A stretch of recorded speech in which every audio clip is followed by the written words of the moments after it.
এটা মাথা খারাপ লোক, অসুস্থ লোক, মেন্টালি সিক, তার সাথে রাজনীতি করা যায় না। আমি তাই বলছি যে আপনারা আসুন, জাতীয় পার্টিকে যদি বাঁচাতে হয়, এইটা হচ্ছে ট্রেন, এইটা হচ্ছে সময়, আপনার শেষ সময়টা হাল ধরুন। জাতীয় পার্টি ছোট হতে হতে আজ ধ্বংসের দ্বার প্রান্তে পৌঁছে গেছে, একদম ধ্বংসের কিনারায়। সেইখান থেকে জাতীয় পার্টিকে কিভাবে উদ্ধার করা যায়, কিভাবে একটি ঐক্যবদ্ধ জাতীয় পার্টি করে আবার আমরা দাঁড়াতে পারি, রাজনীতিতে আবার আমাদের একটি অবস্থান ফিরে পেতে পারি, সেই জন্য কিন্তু আজকে এই সম্মেলন আহ্বান করেছে, প্রেস কনফারেন্স। আমি আরেকটি জাতীয় পার্টির এখানে এক্সিকিউটিভ চেয়ারম্যান অর্থাৎ নির্বাহী চেয়ারম্যান, কিন্তু আমাদের চিঠি দিয়েছে। আমার সাথে আমার কো চেয়ারম্যান সেন্টু সাহেব আছেন, বাবলা সাহেব আছেন, ট্রেপা সাহেব আছেন, সবাই আছেন। তারপরে আমরা মনে করি যে একটি ঐক্যবদ্ধ জাতীয় পার্টি জাতির এই ক্রান্তিকালে আবার আমরা জাতিকে কিছু দিতে পারবো যদি আমরা ঐক্যবদ্ধ হই। এতক্ষণ আপনারা শুনলেন আমাদের নেতারা কি বললেন। 1986 সালে আমরা এরশাদের মন্ত্রিসভায় যোগদান করেছিলাম। আমি গোপালগঞ্জ থেকে 2 বার এমপি নির্বাচিত হয়েছি, নির্বাচিত হয়েই মন্ত্রী হয়েছি। আমি এবং চন্দ্র সাহেব একদিনে ভোট দিয়েছি, হারুন সাহেব আগে দিয়েছে, আনিস ভাই আমাদের সিনিয়র, উনি দলের সিনিয়র কো চেয়ারম্যান। এই কি দেখতেছি, ছটছট করে সবাইকে বাইক করে দিয়ে একা থাকবেন। একা একটা কোম্পানি করা যায়, ঘর সংসার করা যায়, বর্ষতে রাজনীতি করা যায় না।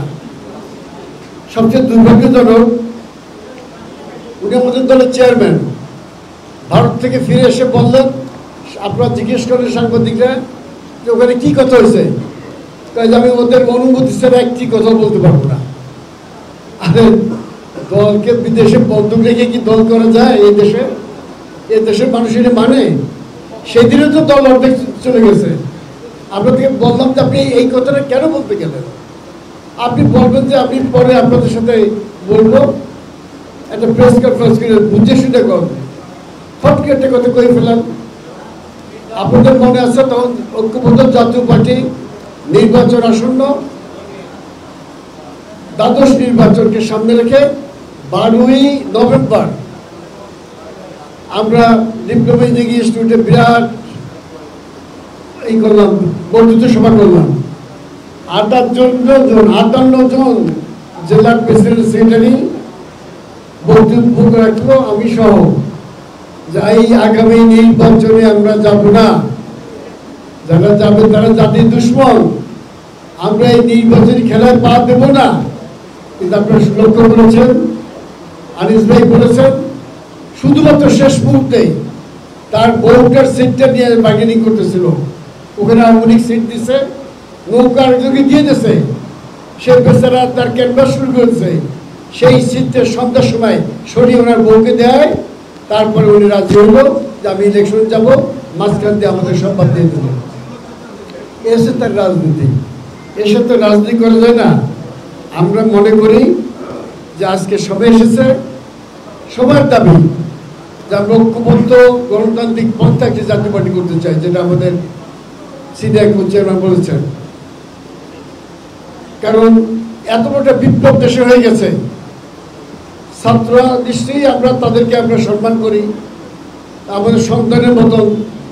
একদিন 71 সালে যুদ্ধ করে আমরা ফিরে এসেছিলাম, তারা একটা বিপ্লব করে চলে আসছে, তারা আমরা সম্মানের চোখে দেখবো, স্নেহের চোখে দেখবো। অথচ তাদের গ্রাম বুঝিয়ে তুচ্ছতাচ্ছন্ন করে, বক্তৃতা করে, বক্তব্য করে, যা তা বলে এবং টোকাই বলে, আর যা বলছে তা বলা যায় না, এই সমস্ত কথা বলে তারপর কি হলো শুনে দিয়ে তারা বললো যে জাতীয় পার্টিকে ব্যান করতে হবে। এবং আমাদের নেতা বললে বন্ধু হোসেন মোহাম্মদের সাথে বাইরে তারা ভেঙে দিল, জ্বালাই দিল। এ হচ্ছে তার রাজনীতি। এটা মাথা খারাপ লোক, অসুস্থ লোক, মেন্টালি সিক, তার সাথে রাজনীতি করা যায় না। আমি তাই বলছি যে আপনারা আসুন, জাতীয় পার্টিকে যদি বাঁচাতে হয়, এইটা হচ্ছে ট্রেন, এইটা হচ্ছে সময়, আপনার শেষ সময়টা হাল ধরুন, নাহলে জাতীয় পার্টি বাঁচবে না।